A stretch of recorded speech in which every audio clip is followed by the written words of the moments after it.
welcome. I'm just coming on for a quick energy reading. I don't really plan to be here for long. I'm just like a little antsy right now. I'm like trying to watch a movie and I'm like antsy because I've just been kind of busy and I just want to relax, but like I can't because I still have work to do. So anyways, let's do this message and then I'm going to go back to watching The Bride of Chucky, which is hilarious, by the way. Oh my God. Who the fuck is Martha Stewart? That's all I have to say, okay? Who the fuck is Martha Stewart? So I'm going to go back to watching that movie in a minute, but I'm going to do this reading because I want to. So take what resonates, leave the rest behind because it will not resonate with everybody, but damn will it resonate with somebody. Attack at your character. First house in Aries. Whoa, possession. Jesus.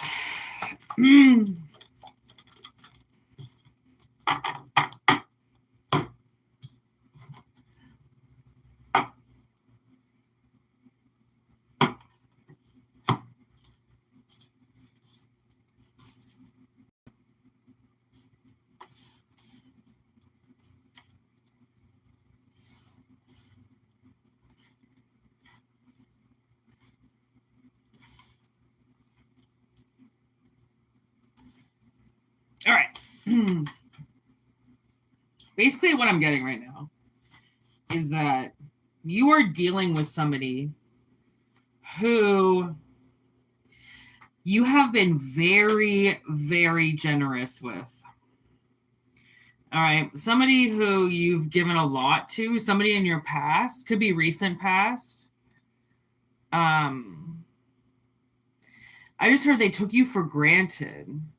So it was some type of connection. Obviously, somebody you were with, okay, and it was a bad connection. All right, left ear. They had ulterior motives.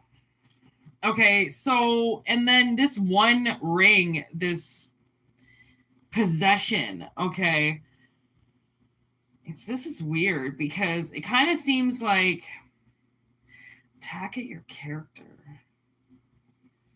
I almost feel like maybe they did like some type of spell on you or something to make you want them more in a relationship because you were with them already. And then they did something. And like, I don't know what happened, but it was like if suddenly you fell in a relationship.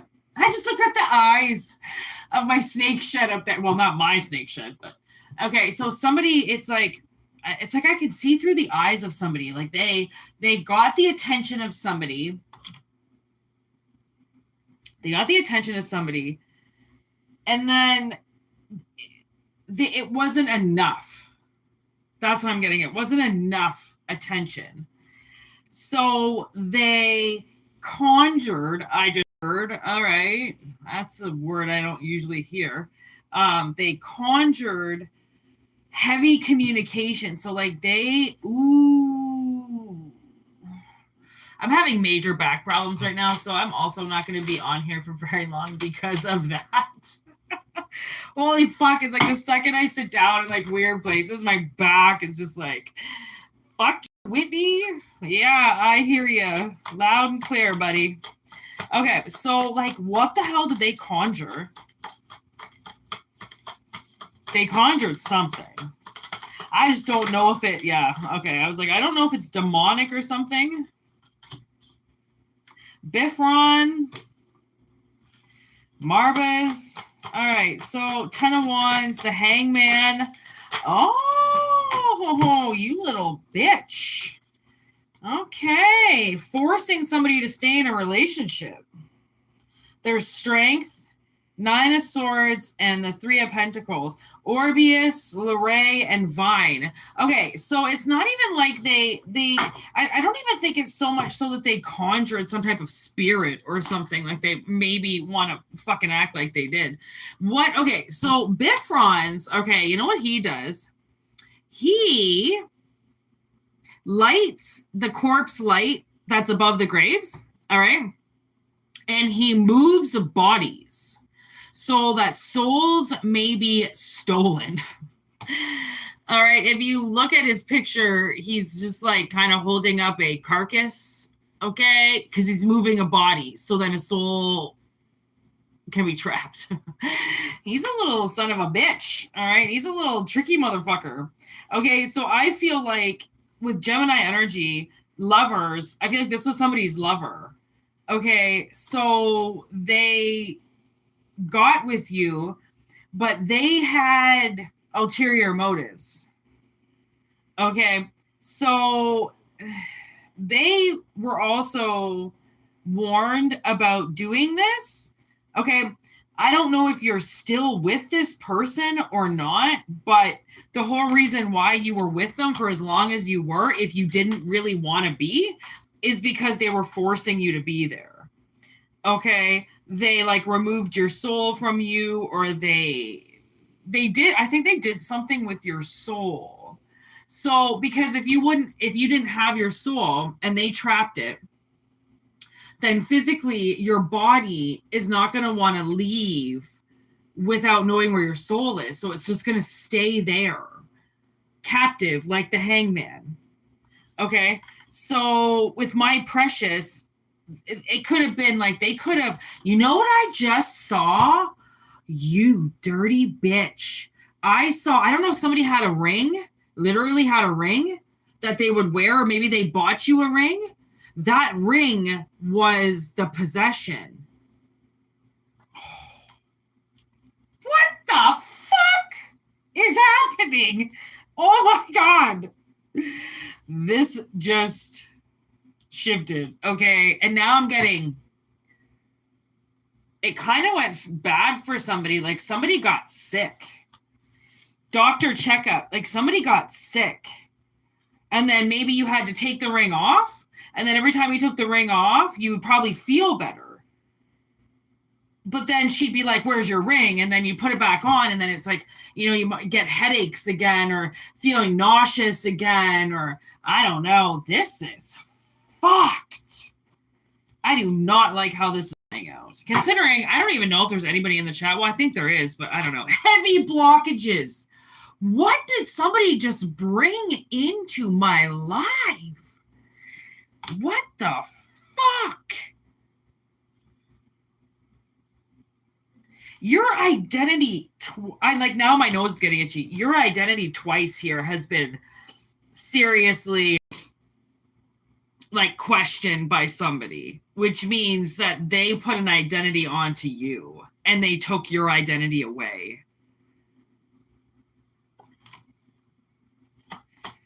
I don't even know what that means, but I'm going to go with spirit. I mean, they don't lie. So it's not going to resonate with everybody. Trying to control everything. I can't make this up if I tried. This person is literally trying to control somebody. And Aries has been popping up a couple times. So like they could be an Aries, or it's just fire energy. There's also Emperor energy here. Okay, there's scam. Look at con artist. All right, then having reoccurring nightmares time and time again. Expression and expansion. Oh my God. They just keep doing something to you, and it's starting to have an effect in their life. Okay, because they keep doing something over and over and over again that's keeping somebody from moving forward. And like, I can tell you right now, that is something that you're just not allowed to do that. Like, you're just not allowed. Like, that's just something that people have free will for a reason. You can't hold them hostage in a relationship. Are you fucking kidding me? It doesn't matter what relationship it is. I mean, unless they're 16 and under, you can't even keep them in the house. Like they're not allowed. That's kidnapping. Okay. Being held against your will. Like, so, I mean, think of it that way. If somebody, because I mean, there's analogies, right? Obviously, but if for somebody to stay in a relationship, they could have done it multiple ways. They could have gotten pregnant. They could have continued to get pregnant. They could have lied about pregnancies. They could have lied about their emotional and mental stability. All of a sudden, somebody could have died in the family, and then suddenly they were just like, acting like damsel in distress, couldn't take care of themselves anymore. Okay, which forced somebody, like, what are you supposed to do? Like, you're supposed to walk out and leave somebody that's, trying to hurt themselves every day, or like won't get out of bed. Obviously, somebody's a good person. They chose not to. Okay, because you can't, that's the thing, is like, if it was some type of witchcraft or something that they were doing, okay, they're not allowed to hold you against your will, which means you had open will to leave. They just did something to take that feeling, okay, of having a will, a free will, away because of their disability or crutch or, whatever it is. Okay, like, good people wouldn't leave somebody just because their life isn't going the way that they want it. Like, usually, I mean, people aren't perfect, and things come up and situations change, right? Like, that's the thing, is some people who think their lives are going to stay perfect, I can guarantee you it's not going to. So this was somebody that, I don't know, sure as fuck, I think made somebody's life perfect, that's for sure. But it was all a scam. And they're getting wind of this now. So I don't know why this has to come up. What are we at now? 12:45. I'm just going to end this because this seems like I don't really need to go any farther with this. Okay. Just know that somebody's, from the sounds of it, significant other is in trouble. Okay. What is this? Ace of Cups. No doubt. Heals all diseases and disorders. Brings good familiars.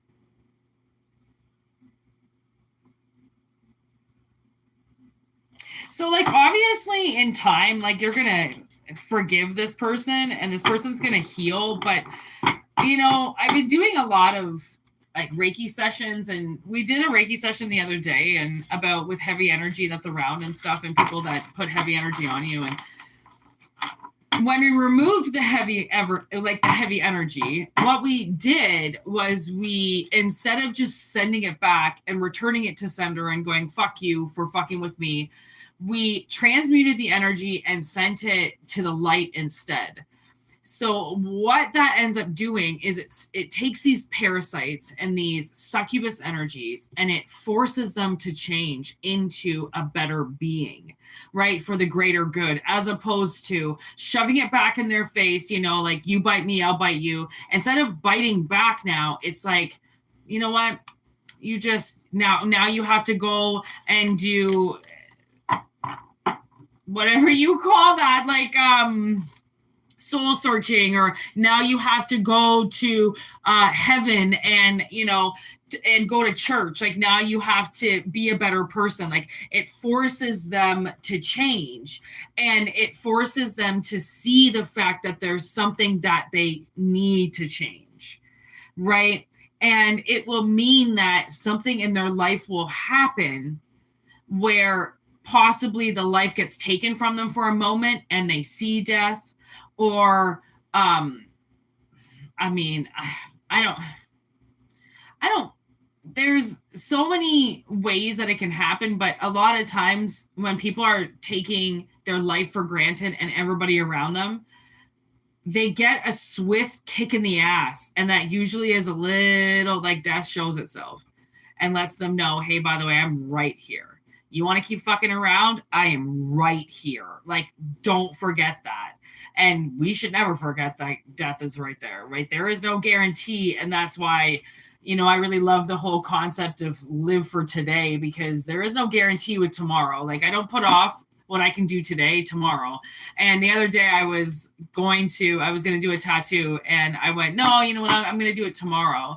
And then it was like 7:00 or 8:00. I never sit at that time. I'm usually sleeping by that time. And I sat and did a 2-hour, no, not 2 hour, but like maybe hour session on myself, where I would have put off till the next day. And I wasn't saying that I was going to die in my sleep or anything that night, but I definitely was like, I'm not doing this anymore. I'm not waiting until tomorrow because, like I said, there is no guarantee. I live beside a meth house. Literally, it's like right there. That thing could explode at any point in time, and we're all wiped out, okay? Who knows what my neighbor below me does? Who knows what the people in the front of the house do, okay?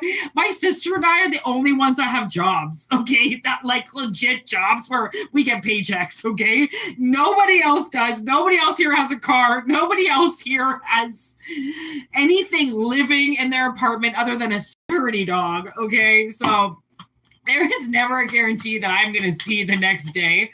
So I like to live that up, all right? And I like to say that too, like live it up because, you know, you might have a meth house in your basement as well and you don't even know and it could just explode and then you're not going to be here again, okay? So not today. This is what I mean, self-indulgence.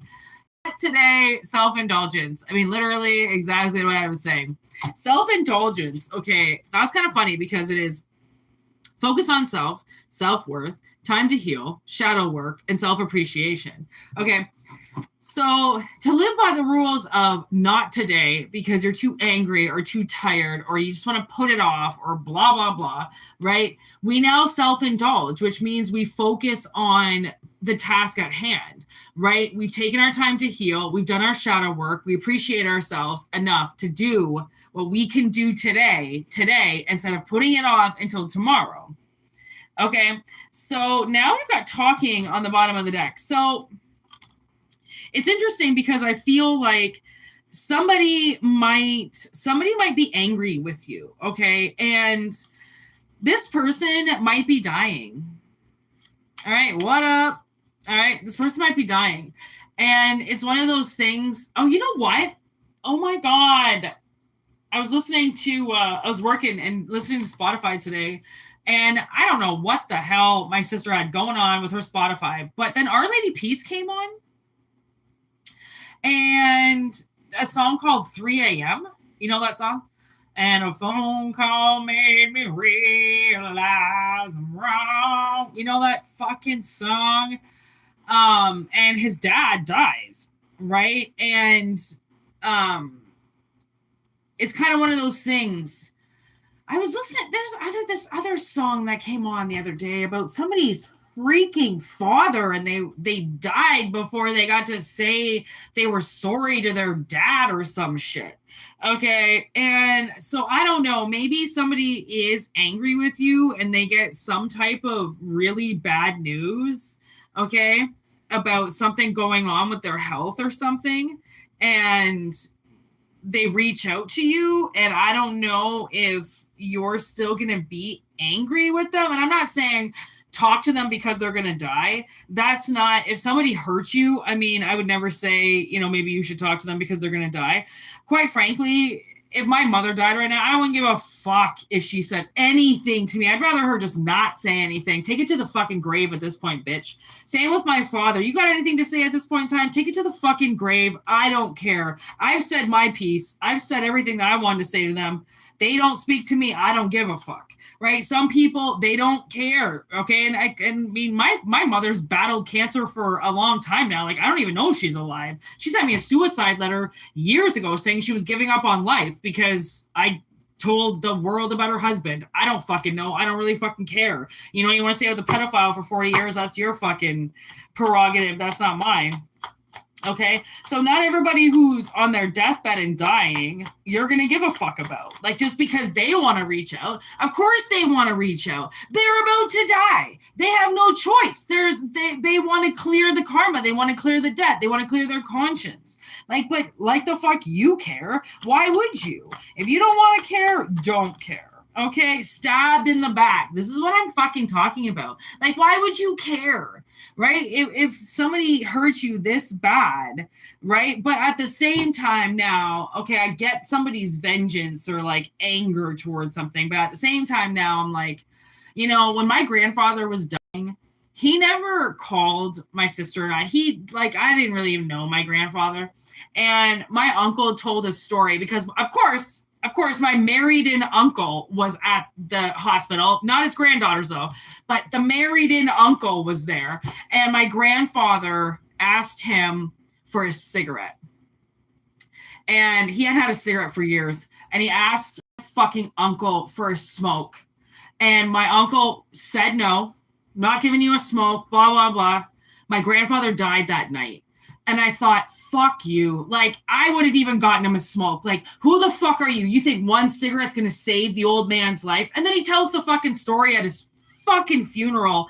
And I was like, oh my God. But of course, you know, don't call the grandparents, and that don't call the granddaughters. That's the same with my other grandparents. My parents are so fucking something stuck up their ass, and they can't put their pride away. And that's my grandfather. Those are my grandparents. Those I've known them since I was a kid. Why wouldn't you tell me they were dying? Like, that's so fucking selfish. But whatever, you want to be selfish, that's fine. They can take that to their fucking grave.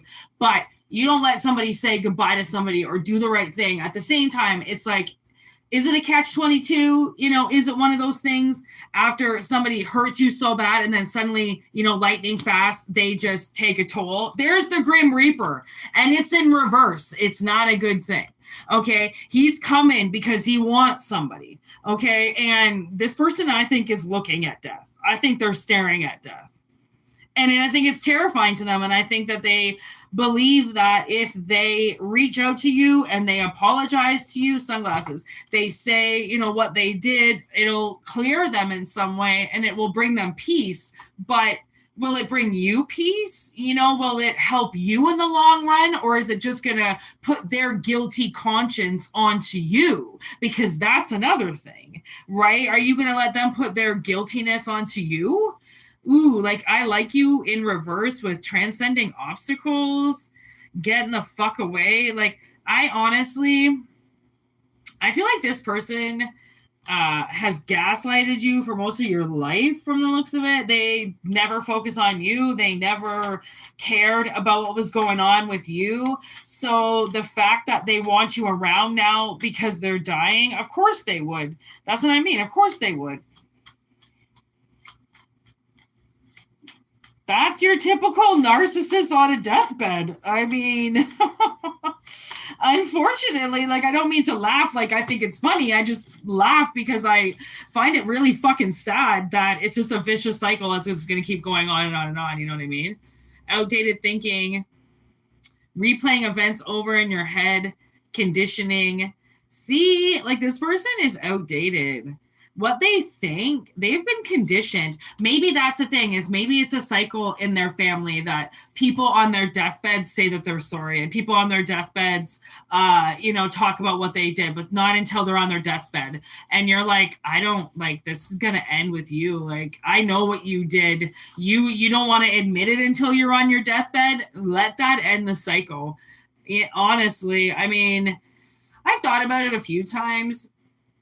If I died, you know, tomorrow in my sleep or something, would I be satisfied with you know, a lot of people have fucked me over. A lot of people have hurt me. A lot of people have done things to me expecting me to be such an asshole, and I'm not an asshole. So you just want to hurt me. You're just hurting somebody that's not going to hurt you back, right? A lot of people have done things to me, but they've done things to me, and I've always said something back, you know, whatever it was, like, oh, nice cheap shot, or fuck you, I hope that felt good. I've always said something in return to let them know, by the way, if you think I don't know what you did, I 1000% do. I didn't appreciate it's going to come back. Right. I took a long time saying and sending a lot of emails to my father.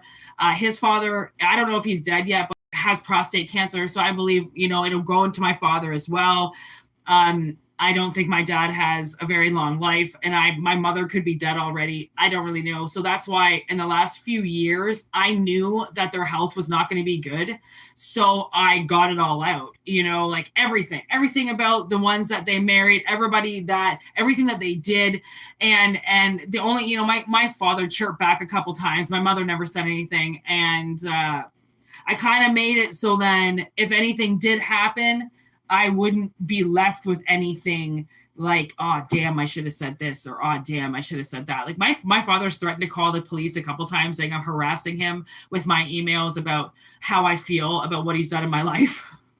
I'm like, that's awesome. Call the cops and tell them that you rejected your daughter and beat her up for most of your life. Like, I want you to read the email out to the police officer when you call about your so-called harassment of your daughter.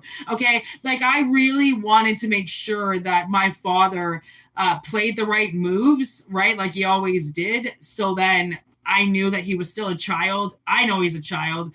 I told him he was a narcissistic something, and he just wrote back, no, I'm not. You are. That's my father. Okay. Like, he doesn't really have much to say. I mean, he's a 67-year-old idiot. I don't know how he's gotten until this point, but it's probably his wife. Most likely his wife feeding him and bathing him and burping him every day and keeping him alive, for her narcissistic reasons, obviously, right? Can't live off a man who's dead, right? So got to keep him going. Okay. So again, like, I'm not sure who this is, but I feel like there's no respect. There's no respect for you. The only reason why they want to say something to you is just to get it off their chest, so then they don't feel it anymore. But then you're going to have it on your chest. So do you want somebody to pass the burden to you, or do you want to tell them to go fucking suck an egg and fucking go to bed? 27:27 on the clock. I'm sorry. It was 27:17. I saw 27:27, but anyways, yeah. Karmic relationship, healing heart, freedom from toxic relationships. This is what I mean. Like, honestly, I almost feel like if this person does cease to exist very soon, I think if anything, it's going to heal your heart more than whatever it is they did. I'm sorry, it's going to heal your heart way more than this person just trying to apologize to you or putting the burden onto you. Right? Once they die, it's like, well, at least I know you're dead now, so you can't hurt me anymore. Right? I often get this Roseanne episode where her dad died. Her dad dies, and her dad was this like mean, awful, like alcoholic man, which they never talk about, obviously. But I think in like season 2 or season 3, he dies, and they go into the funeral and everything, and then she asks to just have a couple words alone with him in his casket, and she's got this thing written out, and she just kind of lets him have it, like, you weren't a nice guy, you abandoned us, you left us, you fucking fucked around, like, do you think that, yeah, anyways, doesn't really matter, but like, she kind of laid it out, and then put the letter away and walked away, and it was like, you get your closure how you get your closure. And sometimes it is death that gives you your closure. Honestly, like, I mean, I've gotten my closure because I don't care, but it took me years of telling my fucking parents off that didn't want to speak to me to get the closure, right? I wanted to say everything that I ever wanted to say from a kid, and I did. And like, honestly, I feel so good about the situation with my parents. I don't think I felt more like I'll never see them again, and that's fine with me. I'm okay with that. It took me a long time to come to that realization because I figured we would fix the situation eventually, but you can't fix crazy people. You can't fix people that blame everything on you all the time and take no responsibility. You can't fix relationships like that when they're a one-way street, when you know for a fact it's a fucking two-way street. The direction is always in both ways. So anybody that tells you it's a one-way street, tell them to go fuck themselves. Because it's a two-way road, bitch. It's not just the way that they want to go, and that's it. Okay. All right, children of the night, last message. Dracula. What up, Dracula? Psycho. I had this weird psycho fucking premonition today. Because there's this part of the movie, like the original one. Man, I love the way those movies are filmed. But she goes running into the house because she's starting to realize that, like, okay, like, who the fuck is alive? And, like, and she sees the corpse on the chair the skeleton on the chair. Like literally, like this. Yeah, this. Remember? Okay, but she got the wig on and everything. You know that fucking part of the movie? Okay, and it's like, you know, it's leading up to the end. Okay, she's about to. I don't know. It's about to end, I think, at that point. Or she's about to get killed. I don't know. I don't really remember the whole movie. I haven't seen it for a while, but I got that part in my head today. Okay, so there's Texas Chainsaw Massacre, which I swear to God has been coming out almost every time I use these cards. Okay, and it's about, like, wanting to know how something's made. Okay, so...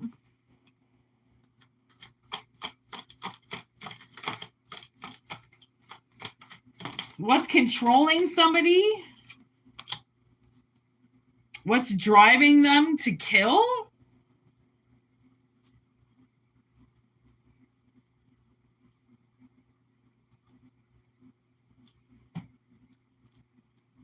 What the fuck?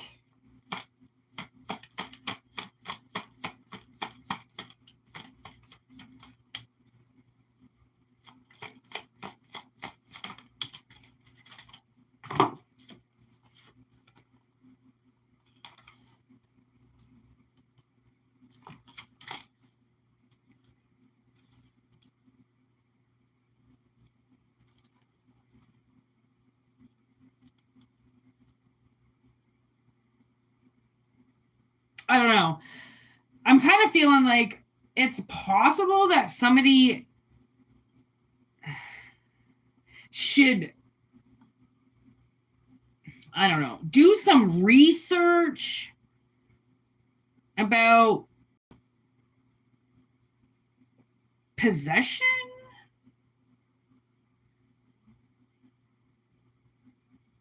Like how spirits can invade and take over.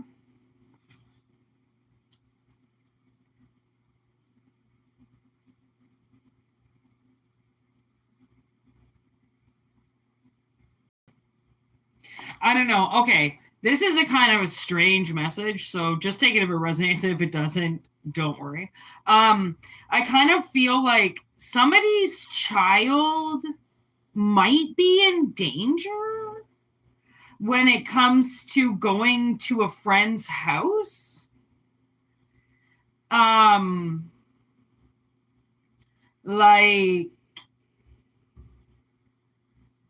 I don't know. It's not quite certain about how this family is. And I really think, like, if it's kind of in a shady building or something like that, I don't know, there's this like false sense of a mother being around. They might say like someone's mother is always there, and they're not. It's just the father there, which is creepy. I don't know. It's giving off a creepy vibe that there's somebody's kids or somebody's kid wants to go and hang out. And it's not even, I'm not even certain that the kid that they're going to go and hang out with even belongs to this man. Like it's a whole, and you know that movie End of the Ocean or whatever with Michelle Pfeiffer, you know, somebody kidnaps her kid, then she ends up in the same neighborhood as her kid. I don't know, something weird like that. Whereas I'm not quite certain that this is a setup that like you really want a kid being around, even if it looks like there's other kids there. I don't know. Somebody needs to use their intuition right now. Maybe that's why you want to like maybe look up telepathy or something like that, or like maybe they want to be more telepathic with their kids or something like that. If they say like, I want to take them on a trip or something, or I want to take them for the day, like absolutely not. Absolutely not. Okay. Especially if it's somewhere with like a hotel or they have to stay overnight, or like this is like hockey or something like that. And this family says, okay, well, you can't go, then we'll take, you know, Johnny with us for the tournament and you can just give us money. No. Absolutely not. Johnny doesn't go to the fucking tournament. Okay, I don't know. There's something weird about a van and a trap and I don't know, a house in the fucking woods or something, or like some type of hotel, and I don't know. It's like somebody just is suspicious of it from the get-go, and that would be your parental telepathy coming in to be like, watch Stir of Echoes. Like, he slowly learns how to deal with his newfound open third eye, right? Because spirit will communicate with you differently. Like, if I get a warning, all right, and it's a big warning, okay, all of a sudden I'll get goosebumps all over my body. Like, I'm kind of getting them right now. Yeah, I'm getting them for sure. And it's just like, there's no reason, there's no breeze or anything, but suddenly if I'm being told something, it's spirit's way of, ooh, now they're really going, Jesus. And it always happens that way. It'll like start off small, and then I'll have these giant goosebumps all over my body, and I'll be like, okay, I care. Spirit, what are you trying to say? I know, because it could be a message in the song I'm listening to. It could be suddenly a message on a sign, a street sign, right? They could change the word, and if say it in my head, especially if I read the word differently and spirit, it activates spirit, they'll put goosebumps all over my body. And that's where, if they're going to do that, listen to them. Okay, that's the thing. Listen to them. If they're going to communicate with you, they will astral project, okay, in the 3D dimension, so then your body reacts or you sense it suddenly. Okay, because they are like, spirit is right there. They don't fuck with you if they don't want to. But like, if they're good, if they're bad, they will fuck with you all the time. Okay. Dance. Yeah, this is like, honestly, it's a possibility that somebody has to realize, if you are a parent, your job never turns off. It doesn't matter if your kid's not around. It doesn't matter if they're at mom's or at dad's or at grandpa's or at school. Your telepathy never turns off, okay? Because you're always going to be turned on to your kids. Your switch is always going to be turned on, right? If it's turned off, you're not a parent, okay? So your switch is always going to be to on mode, okay? Which means you're always going to hear them, okay? There's a lot of women that I know when their babies are in distress, right? Because that's when it's really active with mothers. As soon as their baby comes out, right? They're the most telepathic they can possibly be. Women usually will lose it, right? They won't pay attention. They'll start going like, well, I need to self-soothe them. I need to detach from them. No, you fucking don't. But anyways, I'm not even gonna get involved with that. But like, women, they get it first. Men, it obviously comes differently with men, because men don't house the baby inside of their body, okay? So they have to do a little bit more in exchange to get that bond, obviously. But once they have it, yeah, look at twins. Once they have it, like, you're definitely connected to your kids, whoever it is, right? So if something happens, you're going to get that like signal that something's not going right. Okay. It's however way you follow that signal or listen to that signal. That's all. You learn how to work with spirit. That's why I feel like somebody needs to work with spirit. They need to learn how to use their intuitive side. There's lies, because a lot of things I think somebody sees, they just believe are lies. Somebody fucking with them, their eyes fucking with them. That's what they want you to believe. Oh, it's your eyes fucking with you. No, it's not. That's your eyes. That's your brain. Your eyes and your brain wouldn't telepathically communicate with spirit to change a word right in front of you to communicate with you if it was all just fuckery. Don't give in to hate and the darkness.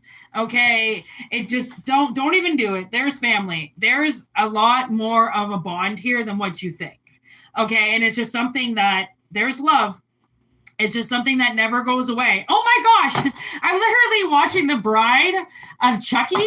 Oh, and she just got killed. He just changed the bride into Chucky. She's watching The Bride of Frankenstein on TV right as she dies. I was wondering. I didn't even know if I was going to use that card. There's Pet Cemetery. I didn't even know. Oh my God. Okay. Hellraiser. Okay. So definitely, there's more there. I think somebody, okay, if you possibly have not had sex for a while, if you've kind of been the single parent, okay, there's a reason, right? Because by taking away the sexual experience, okay, then because a sexual experience is also a bond. It's a telepathic bond almost instantly. Okay, who you sleep with is who you communicate with. All right, so they take that out of the equation, then you start communicating with your kids, right? Because now that bond is taken away. So now you want to realize, okay, so how is this other shit made? If I take away the sex, then how do I replace it with, now communicating with my children as opposed to communicating with my lover? Because that's the thing, is you were probably communicating, you just don't know how. Like if you're in a shitty relationship with like your baby mama or your baby daddy or whatever it is, right? That communication, that telepathy, okay, went sour. Okay, so you had to break that bond and then bond with your kids. Okay, now that the bond with the kids is done, now you can go back to bonding sexuals, okay?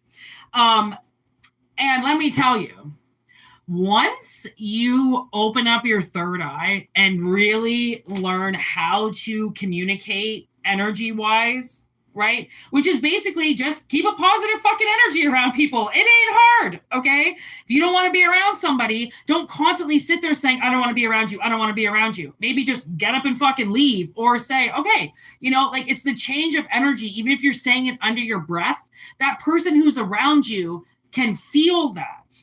And you can be as shut down and as dead as possible. And I mean, some people are airheaded as fuck and they cannot, those people that just like, all right, you're not getting it right now. Like we're all trying to give you a hint and you're not getting it. Okay. Those are the dumb, sleeping robots that we need here just to keep everybody entertained.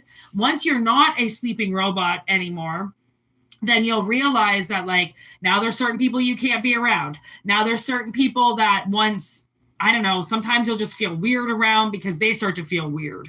Okay, if people can't control their energy, then they will project it. Okay, and if your third eye is open, if you can read energy, then you're going to read that projection. It's going to come at you like a download. And if that person fucking hates themselves and wants to get the fuck out of there, it's going to come out that they hate you and want to get the fuck away from you. When really they just want to get, but if they don't know how to contain their energy, you'll suck it up.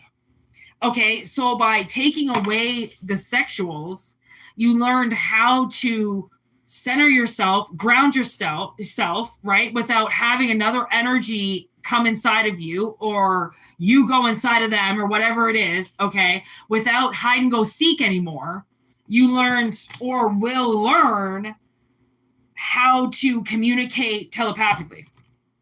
Because honestly, abstinence is like the only way to do it. Like sex and relationships, when you're trying to open up your third eye, if your fucking partner is AWOL, out of control, fucking will not wake up for the life of them, you cannot be around them while you're trying to wake up and see what you're seeing. And because you're going to have synchronicities and you're going to have things happening that are like matching your dreams and matching your visions and your downloads. And like, you're going to be like, oh my God, I saw that happen yesterday and all this shit. Your partner will call you crazy. And they will start to talk shit about you and your newfound life. Same with Stir of Echoes, when he opens up his third eye, now all of a sudden everyone's got a problem with him. His wife's got a problem with him. And it's like, this is what you fucking asked for. You asked for him to be more open-minded, and now you don't like it. Okay, typical woman move. Okay, so it's like remove the woman and the estrogen from the equation, and then somebody can just balance all on their own now. Okay. So then they can find the one that they can communicate with properly, as opposed to just having somebody in their bed trying to balance everything so then they're not alone. Like, once you get over being single, okay, as if being single some fucking burden or something, which it isn't, okay, once you get over that, because a lot of people are like, they want to be seen with somebody. They can't go anywhere by themselves. They want to be seen with a man. They want a ring on their finger. Those are very insecure people that can't go anywhere. They can't eat alone. They can't drink alone. They can't shit alone, for fuck's sakes. All right. They need somebody with them all the time. Those are codependent people. Those are people that have not opened up their third eye. They're not communicating with spirit. They're all alone. And because they're all alone in their mind and in their world, right, they're going to codependently leech onto people and then fuck with them. So then they stay with them forever. Typical narcissists, right? But then once you get out of that, you'll never fucking be a narcissist again, because once you realize like how ugly it is and self-righteous and as if you're King Tut on top of the mountain, like, who the fuck? That fat fuck? You really want to be some fat fuck on top of a mountain? Like, no. If you do, that's your prerogative, okay? But just know, if you get that fat, you're going to fall off and never be able to crawl back up there again, so good luck, okay? I don't know. I feel like, you know, there's a lot of fucking weirdos out there. There's a lot of creeps out there, and if somebody's worried about their kids, then fucking work on that telepathy, work on that bond. Honestly, my mother once, I know, okay, she wants to act like I'm the world's worst child in the world or whatever the fuck she says. There was this time we were driving in the car, and I went and lived with her in New Brunswick for a little while in my 20s. And we were driving from Miramichi to Fredericton, where my aunt and, you know, her aunt lived. And I was really parched in the car. Like, I was really thirsty all of a sudden. And I said it in my head, damn, I'm thirsty. And my mother, okay, she was drinking a Pepsi, which I don't really like Pepsi, but she grabs her Pepsi and starts chugging it right beside me, okay? And then passes it over to me and goes, here, you want some? And I was like, okay, first of all, I mean, great for my mother to pick up that I was thirsty telepathically. But, of course, leave it up to my mother to chug half the Pepsi before giving it to me. Okay, so there was a red flag there, but there was also, wow, she heard me. Okay, for the first time in a long time, which means she acknowledged that she heard me in another dimension, which means I know that she knows the truth about everything that happened. She acknowledged it to me. So I'm like, well, if you fucking heard that, you know everything. You know my soul has told you everything. You can't act like you're a liar. You can't act like this isn't happening. Like, fuck now, lady. And that's all I said afterwards. I was like, well, my mom's fucked, because she admitted that she felt me telepathically, which means I know that she heard me telepathically, which means I know she's full of shit, and she knows her husband's a pedophile. So she's just waiting to go to hell. I mean, I hope the headless horseman finds her. All right. Man, this was kind of a weird reading. Readings. It started off weird, and it's going to end weird, you know? And, like, that's just the weird of the day, I guess. This is a weird day, but a good day. But anyways, take what resonates and leave the rest behind. As I always say, if you want a personal reading, whitneymoonshine@gmail.com is how you get a hold of this. Peace out. Hope it resonated. Have a great night. Word to your mothers. Later, gators. All right.